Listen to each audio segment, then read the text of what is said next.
Welcome to the iPECS Cloud Management Portal. This video will introduce the iPECS Cloud Portal and show you how to complete some common tasks for your company's phone system. Before we get started, you will need your iPECS user ID and user password. These will have been provided to you during the setup phase. Please contact your system administrator if you are not sure of any of these details. The first screen you will see upon logging in is your My Home dashboard. My Home can be customized to display information such as call logs and statistics, as well as giving a summary of your company's service. The appearance of My Home can be customized by navigating to the My Home setting page using the sidebar menu. To populate the My Home screen, drag and drop items from the My Home menu on the right of the screen and click Save. The Favorites bar at the top of the screen can also be customized to include shortcuts to useful menu items. To customize the Favorites bar, click on the star icon at the top right of the screen. To add a feature, press a plus symbol and select the menu item you would like to add. To save your Favorites bar, click on the Save icon or press the circle arrow to reset your choices. There are various menus to navigate on the left-hand side of the portal. Starting from the top, the Company section is used to manage company-wide options like daily call spend limits or call barring. Global settings like feature codes and a company directory are also controlled through this section. User Setup lets you configure all the users of your system. Here you can see an overview of your users and what packages and devices they have been assigned. To change the details or settings of a user, select their entry in the user list.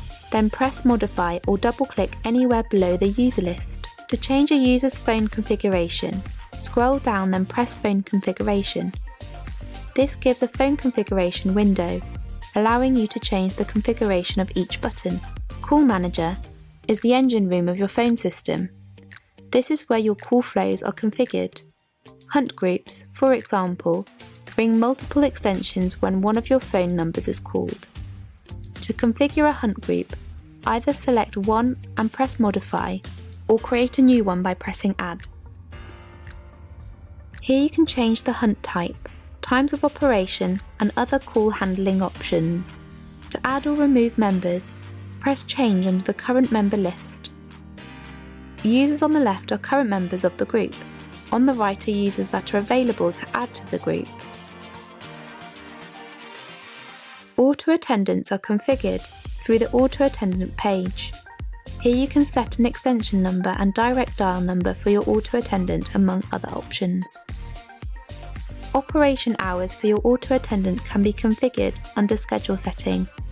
The auto attendant can use different scenarios or menus at different times or days to allow for in-hours and out-of-hour call menus. To configure the call menu, go to the scenario Define. Then select the scenario you want to change. Now press Modify to open up options. Digit setting is where you will build your menu. Each digit can be configured to send the call to any extension on the system, or to launch another menu. Each new menu is configured in the same way as the first and will need its own prompt file. ACD groups are call queues. To add members to the ACD group, press Change. Moving extensions to the member list on the right will add them to the group. Extensions must have the ACD Group User option enabled under User Setup before they can be added to the group. The Queuing tab allows you to define settings for your call queue. Here you can set announcements for your callers, as well as a timeout destination and overflow to be used if the maximum queue length is reached. The Time tab is where the operation times of your ACD group are configured. Further fine controls on the behaviour of the queue are set under the Agent tab. To view and configure your conferences, navigate to Conference Rooms. Modifying a conference lets you set a name, number and dial-in password. The DDI summary is a list of the phone numbers assigned to your system. Here you can also change where each number routes when it's dialed. Select a number and press Modify to change its routing. You can set the number to route to any component of the system, whether it's for users direct dial or it is a company main number to be assigned to an auto attendant. The Call Recorded report gives a view of the latest recorded calls in your system. Calls can be filtered by time, date, extension or telephone number. To play or download a report, press the relevant button to the right of the row, highlighting the call you're interested in. The device status page lists all devices, either handsets or soft phones, associated with your system against their respective users and status. Thank you for watching this brief introduction to the Manager portal of your iPECS cloud system.